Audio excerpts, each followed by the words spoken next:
असंख्य दिव्यानंद कल्याण गुणलेखनेश्वर अकारण करुणा वरुणालय जगाची उत्पत्ती सहार विनाश करणाऱ्या देवादिदेव महादेव या महादेवाच्या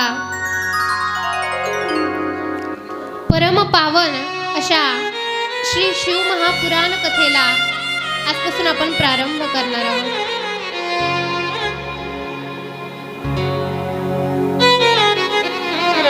आजपासून आपण प्रारंभ करणार आहोत. बघा, भगवान परमात्म्याची ही अवीट गोड मधुर अशी कथा आहे. जर का आपण ग्रंथांचा विचार करायचा झाला, पुराणांचा विचार करायचा झाला, तर हे जे ग्रंथ असतात, हे जे पुराण असतात, ते सामान्य नाहीत. स्वतः भगवान परमात्म्याचं स्वरूप म्हणजे हे ग्रंथ असतात. आपण म्हणतो भगवान परमात्मा पृथ्वी तलावरती अवतरित होतात आणि अवतरित झाल्याच्या नंतर भगवंताचा सुद्धा विनाश होतो का? आपल्यासारखंच भगवंताला सुद्धा जाळलं जातं का? आपल्यासारखंच त्यांचा सुद्धा देहांत होतो का? तर नाही. भगवंताचं जे स्वरूप असतं ते स्वरूप कशामध्ये जात असेल तर आपल्या ग्रंथांमध्ये जात असतं. जसं भगवान श्रीकृष्णांचा ज्यावेळेस जन्म झाला होता, त्यावेळेस जेव्हा भगवंताचं या पृथ्वी तलावरचं कार्य संपलं, त्यावेळेस भगवान श्रीकृष्ण एका ज्योतिरूपामध्ये येऊन श्रीमद भागवत ग्रंथामध्ये समाविष्ट झाले होते. तसंच जे शिवपुराण असेल, 18 पुराण आहेत, ग्रंथ आहेत, त्या ग्रंथांमध्ये स्वतः भगवंताचं स्वरूप आहे. म्हणून हे जे ग्रंथ आपण बघतोय, आपण जे श्रवण करतोय, ते काही सामान्य नाही, स्वतः भगवंताचं स्वरूप असतं. असंच हे शिवपुराण स्वतः स्वयं देवादिदेव महादेवांचं असणारं स्वरूप, या महादेवाच्या गोड अशा कथेला आजपासून आपण सुरुवात करणार आहोत. कथेला सुरुवात करण्या अगोदर अल्पसा परिहार द्यायचा झाला तर तो म्हणजे असा की गेल्या वर्षीपासून चालू असणारा आपला इथे हा आपण कथेला इथे गेल्या वर्षी सुद्धा इथे हे असंच नियोजन झालं होतं. यावर्षी सुद्धा ते नियोजन केलेलं आहे. नियोजन करणारे आपले सरपंच प्रभाकर काका बापूराव खंदारे गोड असं ते नियोजन करतात. बघा, संपत्ती कमवल्याच्या नंतर आपण जर का दिवसातून 10 रुपये कमवत असतो तर त्याच्यातला एक तरी रुपये भगवंताला लावावा. एक तरी रुपये आपण भगवंताला लावला पाहिजे. मग वर्षामध्ये आपण कितीतरी कमाई करत असतो, त्यातून थोडंसं देवाला लावलं तर काय होतं? मग तुम्हाला आम्ही सप्ताह करतो ना, त्याच्यात ते तुझे द्यायचं ते बरोबर आहे. पण आपल्या घरामध्ये सुख शांती नांदावी, आपल्या घरामध्ये शांतता वावरावी, आपल्याला सर्व काही भगवंताचं भेटावं, त्याकरिता ही कथा करावी. दुसरं कारण म्हणजे आपल्या या देहाचा उद्धार करण्याकरिता देवाची ही कथा लावावी. आपल्या काकांनी असतील, त्यांच्या मनात भगवंताविषयी प्रेम आहे म्हणून त्यांनी ही कथा लावलेली आहे. आपण सप्ताहामध्ये बघत असतो, कीर्तन असतात, मोठमोठ्या पंक्ती असतात, वर्गणी असते. पण महाराज या कथेला काहीच नाही. कोणी वर्गणीही देणार नाही, कोणी इथे 24 तास येऊनही बसणार नाही. येणार तेवढं कथेपुरतं 3 तासांनी झालं. तरी सुद्धा भव्य दिव्य असा ते कार्यक्रम करतात. भगवंताच्या चरणी एवढीच प्रार्थना असेल, देवा प्रत्येक वर्षी त्यांच्याकडून असाच कार्यक्रम घडत राहो. वर्षानुवर्ष कार्यक्रमामध्ये त्यांच्या कीर्तन असतील, भजन असेल, वाढत जाऊ अशी भगवंताकडे प्रार्थना करते. तसेच सर्व गावकऱ्यांनी सुद्धा त्यांना मदत करावी. कारण भगवंताचं जर का कार्य करत असतो तर त्यामध्ये भेदभाव नसतो. एखादा आपण लग्न करत असतो तर त्या लग्नामध्ये म्हणता येतं, ते काय आमच्या घरचं लग्न आहे का, आम्ही कशाला करू? पण ही देवाची कथा आहे. हे सर्व आपण इथे करतोय ते देवासाठी करतोय. ही कथा मी तुम्हाला सांगतेय, फक्त तुमच्यासाठी सांगत नाहीये, किंवा फक्त मी सांगतेय ती फक्त या काकांसाठी सांगत नाहीये. कथा सांगतेय ते प्रत्येकासाठी आहे. म्हणून इथे आल्याच्या नंतर प्रत्येकाने या कार्याला हात लावावा. पुढच्या वर्षी याचा सुद्धा मोठा कार्यक्रम व्हावा अशी प्रत्येकाने इथे मदत करत जावी. तसेच आपल्या कथेला साथसंगत देणारे असणारे महाराष्ट्रातील सुप्रसिद्ध सिंतवादक आपले माऊली महाराज मोहिते त्यांचेही खूप खूप आभार व्यक्त करते. तसेच आपले तबल्याला साथ करणारे चंद्रकांत महाराज जोशी त्यांचेही खूप खूप आभार व्यक्त करते. तसेच माईक सिस्टीमवाले दादा आपल्या गावातले त्यांचे खूप खूप आभार व्यक्त करते. जय भवानी मंडप डेकोरेशन खूप आभार व्यक्त करते. तसेच आपले कॅमेरावाले दादा असतील आमच्या गावातले आहेत त्यांचेही खूप आभार व्यक्त करते. तसेच आपले डिग्रसवरनं आलेले माझ्या कथेला बरेचशे वेळेस ते कीर्तनाला कथेला येतात त्यांचेही खूप खूप आभार व्यक्त करते. त्यांचं चॅनलचं नाव असंच भगवंताच्या कृपेने मोठं होत जावं असं भगवंताला प्रार्थना करते. तर अशी भगवंताची कथा आहे. बघा, या भगवंताच्या कथेमध्ये येण्याकरिता भाग्य लागतं. प्रत्येक जण या कथेला येऊ शकत नाही. आज इथे आपण एवढे जण आलोय, गावात काही एवढेच लोक आहेत का?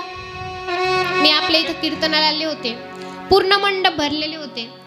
आता आहे का तेवढं? नाहीये. या धर्म मंडपामध्ये प्रत्येक जण येऊ शकत नाही. हाच धर्म मंडप जर का आपण लग्नाला लावला किंवा इथे एखादा लग्न समारंभ असेल तर त्या लग्नामध्ये इथे कित्येक जरी जण येतील. पण ही कथा लावल्याच्या नंतर भगवंताचं काहीतरी चालू असताना या मंडपामध्ये प्रत्येक जण येऊ शकत नाही. कोणीतरी सुंदर लाईन लिहिलेली आहे, इस धर्म मंडप में हर कोई आना चाहता है, इस धर्म मंडप में हर कोई आना चाहता है, लेकिन आता तो वही है जिसे मेरे भगवान बुलाते. इथे प्रत्येक जण येऊ शकत नाही. ज्याला देव बोलवतो तेच इथे येऊ शकतात. जसं स्वप्न बघत असताना प्रत्येक जण स्वप्न बघतात. लहान मुलं सुद्धा स्वप्न बघतात, म्हातारे माणसं सुद्धा स्वप्न बघतात, नवतरुण सुद्धा स्वप्न बघतात. प्रत्येक जण स्वप्न बघत असतो. पण प्रत्येकाचं स्वप्न पूर्ण होतं का? नाही होत. तसंच या धर्म मंडपामध्ये प्रत्येक जणाला यायची इच्छा असते, पण प्रत्येक जण येऊ शकत नाही. एखाद्या वेळेस तिकडून निघतील. आज बऱ्याच जणांच्या मनात विचार असेल की आज आपल्या गावामध्ये शिवपुराण लावणार आहे. त्या नव्हते का ती पोरगी आली होती कीर्तन करायला, तीच येणार आहे म्हणते ना कथा करायला. कथा कशी करती बघू म्हणते. सगळा विचार करून ठेवलाय रात्री लग्नाला. आता सकाळी लग्नाला जायचं होतं, लग्नाला जाऊन आल्या. लग्न लागायला लागला उशीर.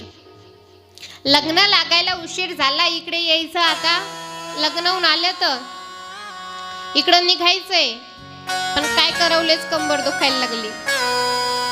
येणं कॅन्सल झालं महाराज. प्रत्येक जणाची इच्छा असते पण प्रत्येक जण येत नाही. ज्याचं भाग्य असेल तेच येऊ शकतो. जन्मांतरे भवेत पुण्यम, जन्म जन्मांतरीचे पुण्य लागते महाराज. तेच पुण्य आपण कमवलेलं असेल म्हणून आपण इथे आलेलो आहोत. इकडे येताना आपण एक एक पाऊल ज्या वेळेस पुढे चालत असतो ते एका एका पावलावरती आपलं पुण्य असतं. आपण येताना अर्ध्यामध्ये आलोय आणि अर्ध्यातूनच आपले पावलं तिथंच थांबतात आणि कुठं भांडणं लागलेले असतील तर तिकडे जातात. महाराज पुण्यच तिथपर्यंत होतं, त्याच्यामुळे तिथपर्यंत आलो. एक दामू काका नावाचे पुरुष होते आणि एक रामू काका होते. तर त्यांना सांगितलं गावामध्ये असा सप्ताह चालू झाला. सप्ताहाच्या पहिल्या दिवशी कोणी येत नाही, दुसऱ्या दिवशी सुद्धा येत नाही. हळूहळू आता तिसरा चौथा दिवस चालू झाला. मग आता दामू काका एक दिवस म्हणतात रामू काकाला, अरे रामा आपल्या गावामध्ये सप्ताह चालू झालाय, चल की कथा ऐकायला. मला दारे धरायला जायचंय. हो का, बरं ठीक आहे, जा बाबा तू दारे धरायला, मी जातो. निघाले. आता निघाल्याच्या नंतर आमचे दामू काका कथेमध्ये आले, कथेमध्ये बसलेत, सुंदर कथा ऐकायला लागलेत. आणि हे रामू काका आमच्या शेतामध्ये दारे धरण्याकरिता निघाल्याच्या नंतर अर्ध्यात आले, चौकापर्यंत आले. चौकाच्या पुढे एक दुकान होतं, किराणा दुकान. ते किराणा दुकानाच्या बाजूला एक घर होतं. त्या घरामध्ये लागले होते नवरा बायकोचे भांडणं. कोणाचे? नवरा बायकोचे. मग आता नवरा बायकोचे भांडणं लागले. त्यांचे भांडणं ऐकण्याकरिता बरेच जण गोळा झाले. या रामू काकाला वाटलं नेमकं काय असेल, हे सुद्धा जाऊन बघतात. महाराज कोणाच्या पण भांडणामध्ये पडावं, पण कधी नवरा बायकोच्या भांडणात पडू नये. का पडू नये तुम्हाला चांगलंच माहिती असेल. पण आमच्या रामू काकाला हौस मोठी. जवळ जातात, बघतात तर भांडणं लागले. का भांडतातले रे कंदो? काही नाही, असेच भांडणं लागले. दोघांचे भांडणं चालू होते मस्त. आणि हे दामू काका 1 नाही 2 नाही 3 नाही 4 तास तिथे भांडणं ऐकत बसले. 3 तास भांडणात गेले आणि 1 तास त्यांना समजवण्यात गेले. दामू काका कथा करून येतात. म्हणे अरे रामा, जाऊन आलास का शेतात? कशाचं शेतात? हे लेकरं भांडायला लागली, यांना बघत बसलो. कथेकडे न वळता शेताकडे जाण्याचं बहाणं केलं. पण शेतात सुद्धा गेला नाही, कथेला सुद्धा गेला नाही, मधातच थांबला. तसं महाराज इथे जे जे आलं नाही त्यांचं काम आहे. निघले असतील बरेच जण, काही नाही तर काही अडथळा येऊन ते तिथेच थांबतात, कारण त्यांचं पुण्यच तितकं असतं. इथे येण्याचं पुण्य प्रत्येक जणाला नाही. ही कथा प्रत्येक जणाच्या गावामध्ये होऊ शकत नाही. बरेचशे गावकऱ्यांना असं वाटत असेल आम्ही सुद्धा कथा लावावी. आपल्या शेजारी काही गावं नाहीत का? प्रत्येक गावकऱ्यांना वाटत असेल ना. पण प्रत्येक जण कथा ऐकू शकत नाही. पुण्य लागते. तेच पुण्य अहोभाग्य आपल्या सर्वांचं आहे. त्यामुळे या भगवंताची अवीट गोड मधुर कथा आपण श्रवण करतोय. साधू संतांनी आपल्या प्रपंचाचा त्याग केला आणि भगवान रूपी या प्रपंचाचा विचार केला. ज्या वेळेस त्यांनी हजारो वर्ष या भगवंताच्या प्रपंचाचा विचार केला, त्यावेळेस कुठं त्यांना ही कथा ऐकायला भेटली. पण तीच कथा आज आपल्याला सरळ साध्या प्रकारे इथे ऐकायला भेटते. त्यामुळे 7ही दिवस प्रत्येक जणांनी इथे उपस्थित राहून ही भगवंताची कथा श्रवण करायची. या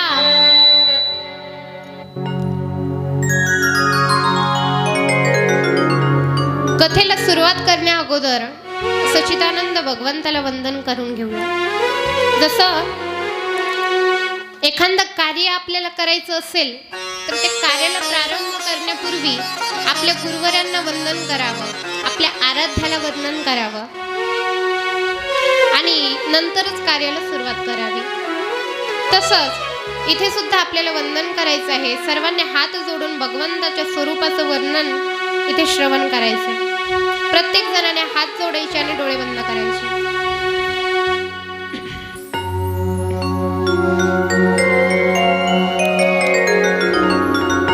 सच्चिदानंद रूपाय विश्वोत्पत्त्यादिहेतवे तापत्रय विनाशाय श्रीकृष्णाय वयं नमः. श्रीकृष्णाय वयं नमः. अशा सच्चिदानंद भगवंताला वंदन केलंय. तुम्ही म्हणाल हे डोळे झाकून तू आम्हाला काय केलंस, आम्हाला काय माहिती. त्याच्यामुळे श्लोकाचा सरळ सरळ अर्थ तुम्हाला सांगते बघा. सच्चिदानंद भगवंताला वंदन केलंय.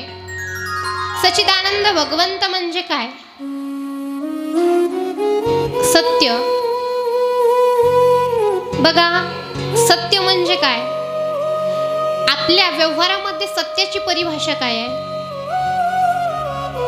बोलत चला, मी याच्या अगोदर सुद्धा तुमच्याकडे आलेली, एवढं काही भेऊ नका मला. सत्य म्हणजे काय? जे खरं आहे. एखादा व्यक्ती जर का खरं बोलत असेल, कधीच जीवनामध्ये खोटं बोललेलं नसेल, तर आपण त्याला काय म्हणतो? सत्य बोलणारा माणूस आहे, खरा माणूस आहे. आपल्या व्यवहारातील ती परिभाषा झाली. पण सत्याची परिभाषा काही सांगायची झाली तुम्हाला, तर सत्याची परिभाषा आहे का जे तीनही काळामध्ये ज्याचे अस्तित्व टिकून राहते त्याला म्हणत असतात सत्य.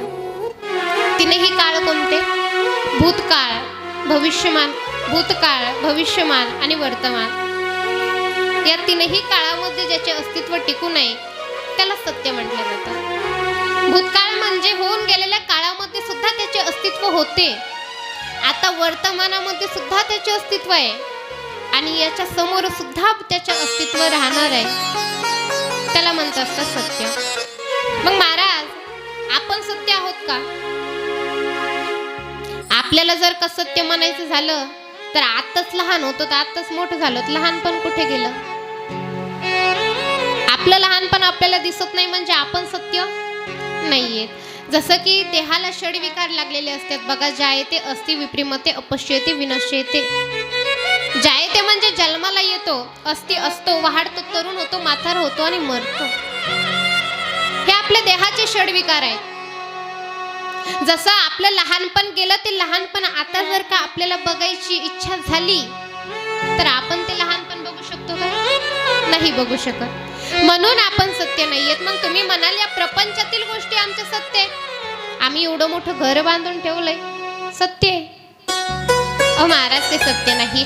आज जर का आपण ते घर बघितलं तर 5 वर्ष त्याची गॅरंटी देऊ, 6 वर्ष देऊ, 7 वर्ष देऊ, पण त्याच्यानंतर त्याची गॅरंटी देऊ शकतो का?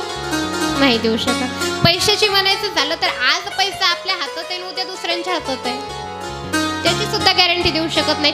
मग या प्रपंचातील गोष्टी आपल्या सत्य नाही. सत्य काही असेल तर सत्य तो आमचा भगवंत आहे, म्हणून त्याला सच्चिदानंद रूप आहे म्हटलंय. आनंद देणारा आहे, प्रत्येकाला चित रूप आहे. सूर्यालाही जो प्रकाश देतो, चंद्रालाही जो प्रकाश देतो, पण त्याला कोणाच्या प्रकाशाची गरज नाही. अशा असणारा चितरूप आनंदरूप भगवंताला आपण या श्लोकाद्वारे वंदन केलेलं आहे. या शिवजीच्या कथेमध्ये आल्याच्या नंतर प्रत्येक जणाने जर का घरामध्ये शांतता हवी असेल तर प्रत्येकाने थोडंसं पाणी आणायचंय का, आपल्याला ज्याच्यात आणायचंय तुम्हाला त्याच्यात, आणि इथे आल्याच्या नंतर ते पाणी जवळ ठेवायचं, त्याच्यामध्ये एक बेलपान टाकून ठेवायचं. सगळी कथा श्रवण झाल्याच्या नंतर घरी गेल्यावरती सगळ्या घरामध्ये ते पाणी शिंपडायचंय आणि जेवढ्या आपल्या जवळच्या व्यक्तींना द्यावंसं वाटत असेल तेवढ्यांना ते पाणी द्यायचं. प्रत्येकाने ते करायचंय.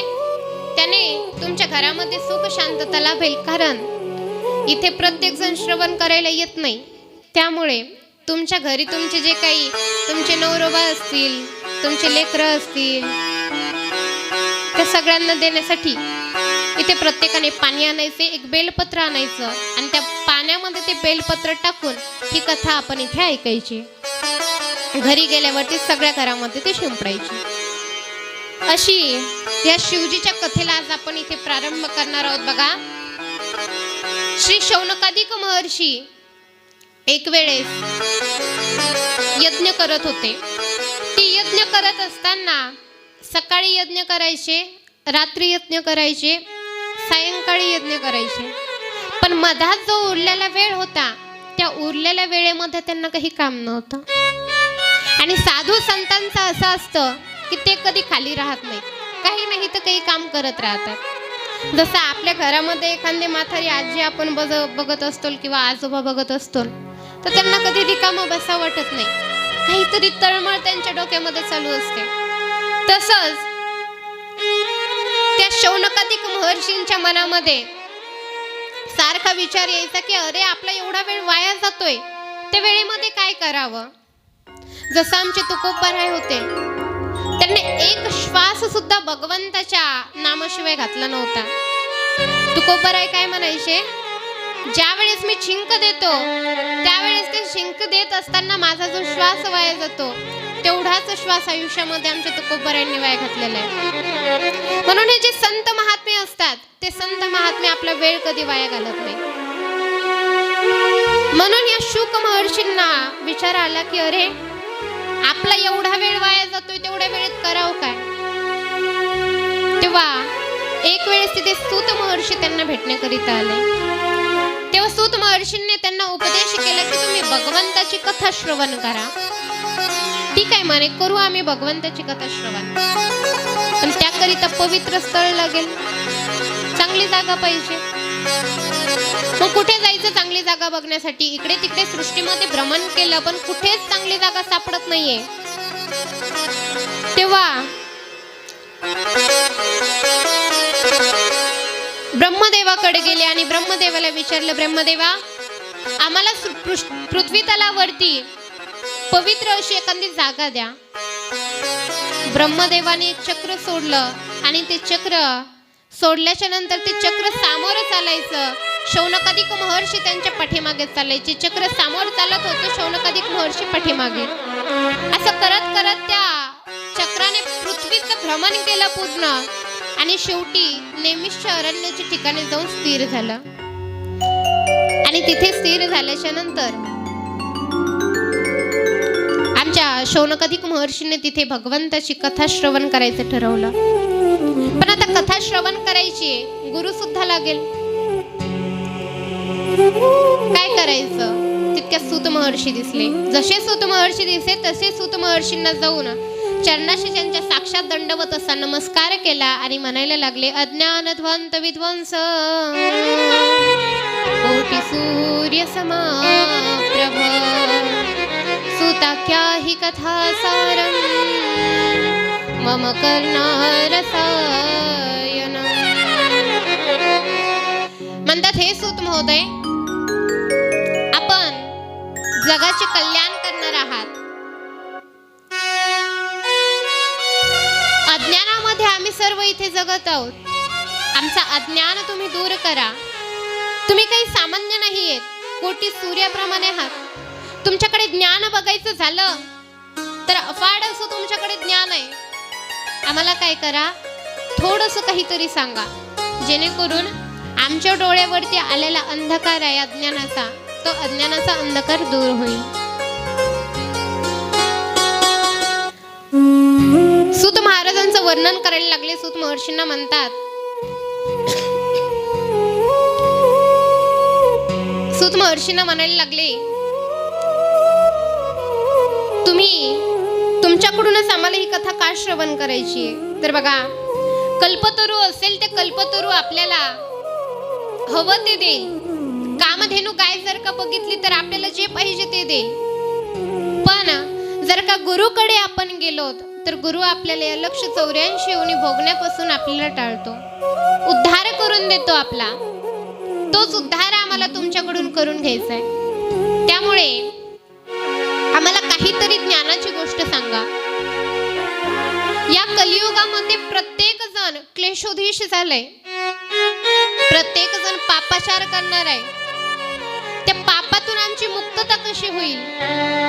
कारण या कलियुगातील लोक जास्त काही भगवंताचं नामस्मरण करणार नाही, केलं तरी सुद्धा अंतःकरणातून करणार नाहीत.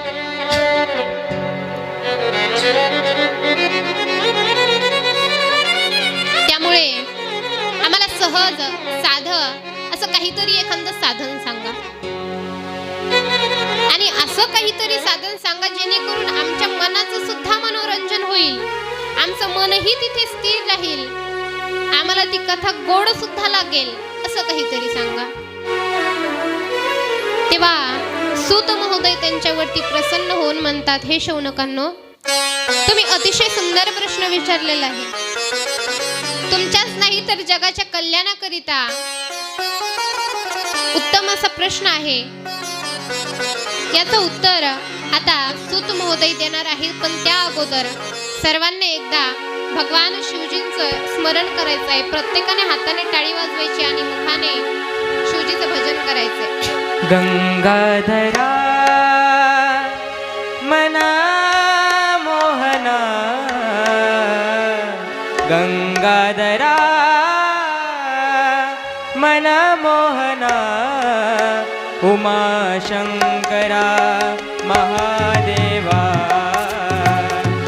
उमाशंकरा महादेवा.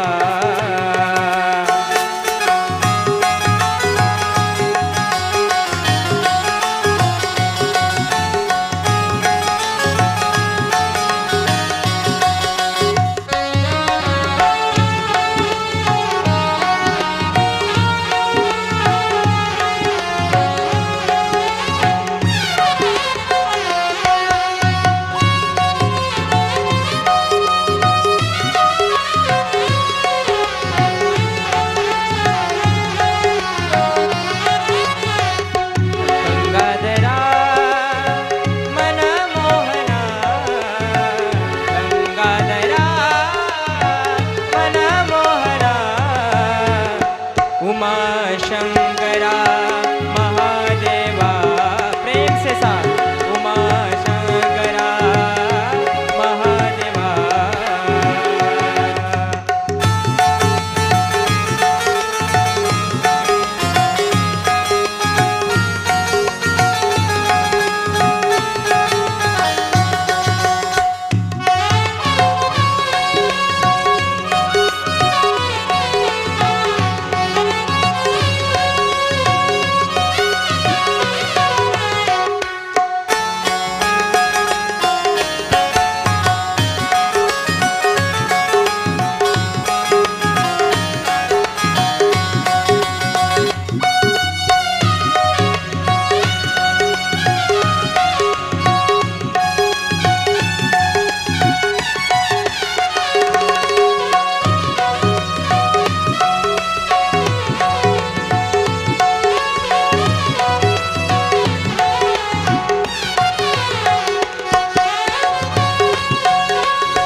केदारनाथ महादेवा सोमेश्वरा महादेवा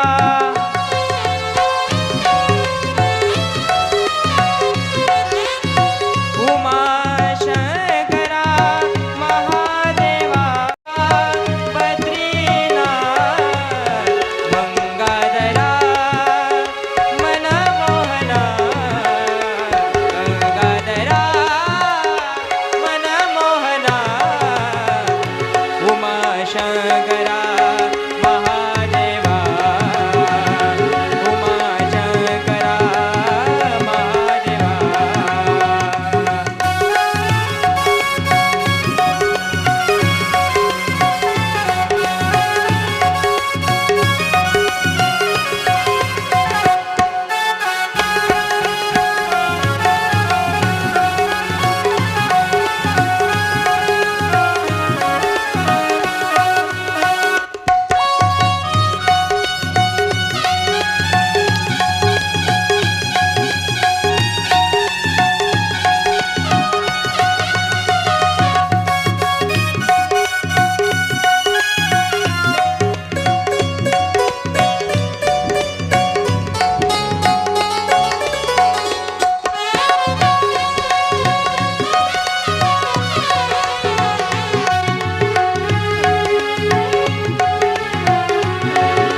ओम नमः शिवाय ओम नमः शिवाय ओम नमः शिवाय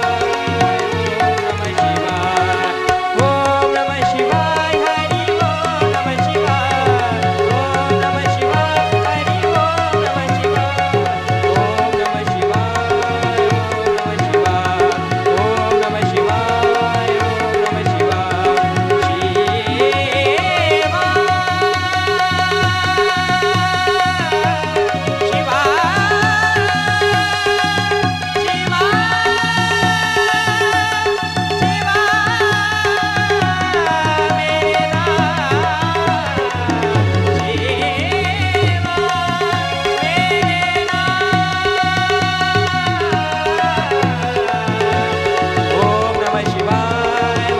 शिवाय ओम नमः शिवाय ओम नमः शिवाय ओम नमः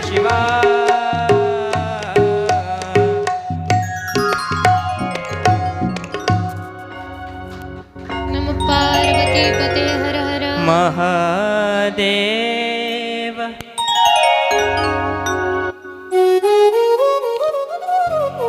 तर असा प्रश्न विचारल्याच्या नंतर सूत महर्षींनी उत्तर दिलं की हे शौनकांनो, श्री व्यास महर्षींनी लिहिलेले 18 पुराण, त्या 18 पुराणांपैकी असणारं चौथं पुराण श्री शिव महापुराण, त्या शिव महापुराणाचं तुम्ही इथे कथन करा. सांगितले शिव महापुराणाचं आम्ही का बरं श्रवण करावं? 18 पुराण आहेत, त्या 18 पुराणांपैकी एखादं पुराण सांगा की दुसरं. शिवपुराणच का श्रवण करायचं? तर बघा, ग्रंथाला प्रारंभ करण्या अगोदर त्याचा महिमा वर्णन करतात. जसं एखाद्या व्यक्तीच्या घरी आपल्याला जायचं असेल तर अगोदर तो व्यक्ती काय करतो, त्या व्यक्तीचा व्यवसाय काय आहे, त्याची पूर्ण माहिती आपण घेतो. थोडक्यात त्याचा परिचय आपण करून घेतो. तसंच या ग्रंथाचा आपण वाचन केल्याच्या नंतर, एक ग्रंथ श्रवण केल्याच्या नंतर आपल्याला पुण्य काय भेटणार हे सुद्धा माहित पाहिजे ना. कारण या कलियुगातील लोक असे आहेत, संशय घेणार आहेत, प्रत्येक गोष्टीमध्ये संशय घेणार. तसंच मग शौनकादिक महर्षी म्हणतात, सूत महर्षी या ग्रंथाचा आम्हाला महिमा अगोदर सांगा. ग्रंथाचा महिमा सांगत असताना सांगतात की एक फिरात नगर नावाचं एक नगर होतं. त्या फिरात नगर मध्ये एक ब्राह्मण राहायचा. देवराज नावाचा तो ब्राह्मण जातीने ब्राह्मण होता, पण कार्य सगळे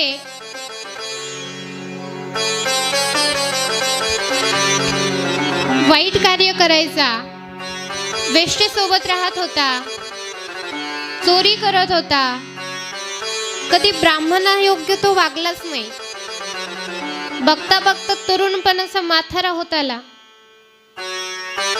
आणि म्हातारा झाल्याच्या नंतर आता गावकऱ्यांनी दिलं काढून. आणि असा ब्राह्मण काय करायचा गावामध्ये? जर का घरामध्ये एखादा दुराचारी राहत असेल आणि त्याच्यामुळे जर का घराची बदनामी होत असेल, त्याला महाराज घरातून काढून द्यावं. तसंच गावामध्ये जर का एखादा चांगला व्यक्ती नसेल तर त्याला गावातून काढून द्यावं. तसंच या ब्राह्मणाला सुद्धा त्या फिरात नगर मधून काढून दिलं. आता त्या देवराज नावाच्या ब्राह्मणाला काढून दिल्याच्या नंतर इकडे तिकडे भटकू लागला. जिकडे तिकडे भटकत असताना एकदा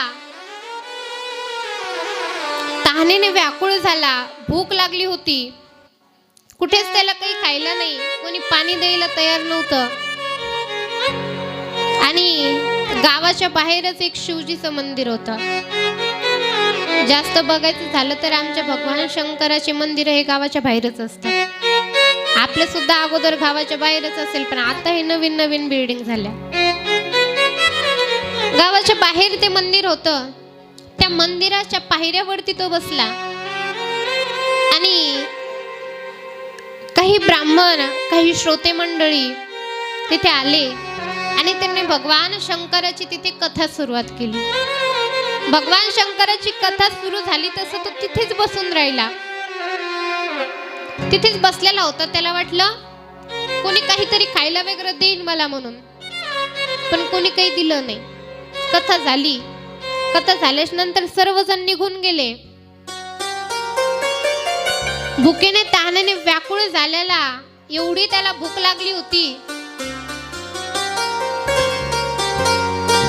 आणि म्हाताऱ्या माणसांना जास्त भूक सहन होत नाही, बरोबर ना?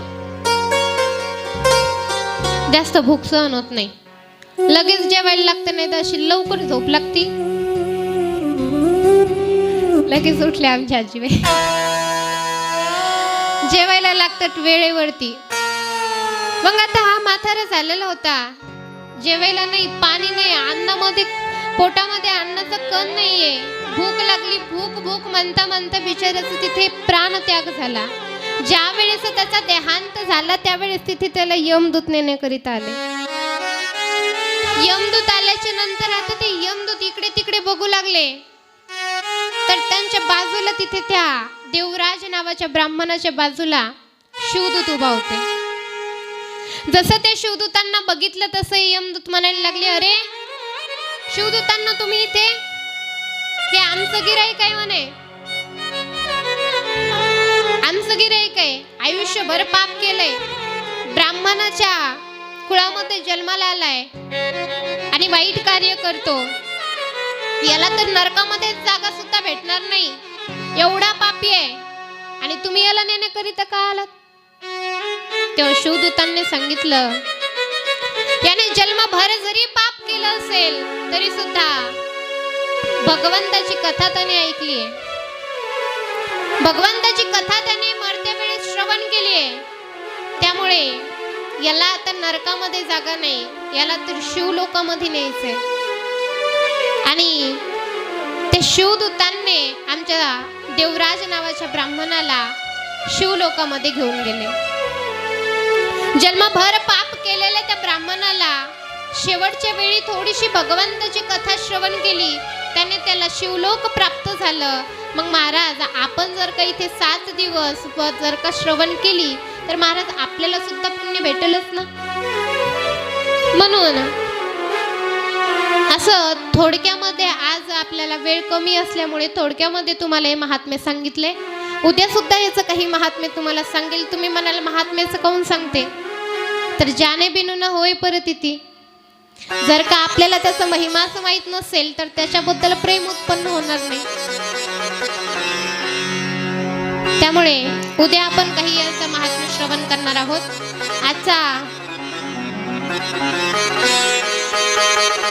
आज आपल्याला कथा चालू करायला सुद्धा वेळ झाला आणि बंद तर महाराज टाइमवरच करावं लागेल. चालू कितीला हो, बंद टाइम आउट झाली पाहिजे, नाही तर जागेवर झोपताना काही सांगता येत नाही. त्याच्यामुळे 10:30चा वेळ असल्यामुळे आपण इथेच आजची कथा स्टॉप करू. पण उद्या बरोबर 8:30ला कथा चालू होईल आणि 10:30ला संपेल. सगळ्यांनी बरोबर 8:30 वाजता इथे उपस्थित राहायचे. बघा, महात्म्य तुम्हाला जरी उद्या सांगायचे असेल तरी सुद्धा शिवपुराणाची कथा श्रवण करण्याची विधी तुम्हाला आजच सांगून जाते. शिवपुराण कथा श्रवण करत असताना व्यासपीठावरती बसणारे म्हणजे मीच नाही, कोणी सुद्धा असलं तुमच्या गावामध्ये याच्यानंतर सुद्धा कथा होतात, कीर्तन होतात. महाराज यायच्या अगोदर आपण इथे उपस्थित राहावं. महाराज स्टेजवरती जायच्या अगोदर आपली खाली उपस्थिती असावी. कारण इथे वयाची मर्यादा नसते, इथे कोण आहे हे बघायचं नसतं. आपला नातेवाईक आहे, आपले कोणी आहे ते बाजूला राहिलं, पण इथे आल्याच्या नंतर त्याला एक पदवी प्राप्त होत असते. ते पदवीचा आपण मान केला पाहिजे, तरच आपल्याला शिवपुराण कथेचं फळ प्राप्त होत असतं. कथा श्रवण करायला बसल्याच्या नंतर ज्या जागी तुम्ही आज बसला आहात त्याच जागी उद्या सुद्धा बसायचे. दुसरी अट.